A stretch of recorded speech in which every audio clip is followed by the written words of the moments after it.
नमस्कार सर्वांना. श्रेयांचा बड्डे झाला, मग आम्ही निघालो मस्तपैकी चिखलदरा जायसाठी. चिखलदरा जाताना पहिले म्हटलं देवीचं दर्शन घ्यावं. अमरावती म्हटलं म्हणजे अंबादेवीचं दर्शन तर झालंच पाहिजे. मग आम्ही गेलो अमरावती अंबादेवीच्या दर्शनासाठी.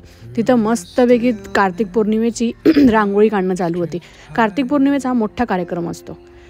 मग आम्ही निघालो चिखलदऱ्यात पोचल्यानंतर श्रेयांश भाऊ आपल्याच गाडीवर धूम. त्यात आमची बाई म्हणते का मला माया फोटो काढा. मलाही जरासा जोर आला. मी घेतल्या जरा उड्या मारून, आणि हे माकडीन मायासारखीच उड्या मारून राहिली होती. आणि हे पहा आमचं कपल एक नंबर बसलं होतं मस्तपैकी. आमच्या मामी म्हणे मायासोबत बोला, आणि मामा म्हणे का मला फोन आला.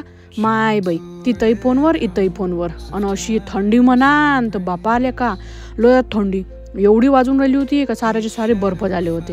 आता इकून तिकून लावले बा त्या काळ्या शोधून आणल्या आणि पेटवली आग.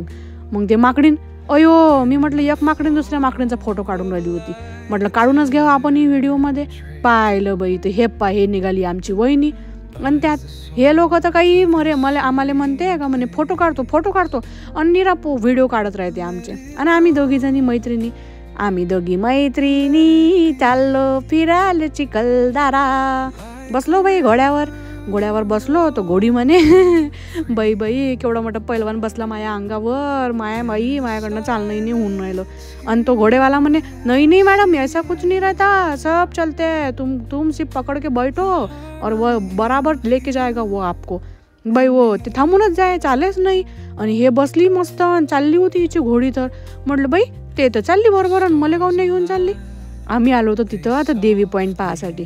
देवी पॉईंट होता मस्तपैकी धबधबा. सारीकडे ऊनच ऊन. नेहमी आम्ही पावसाळ्यात येतो.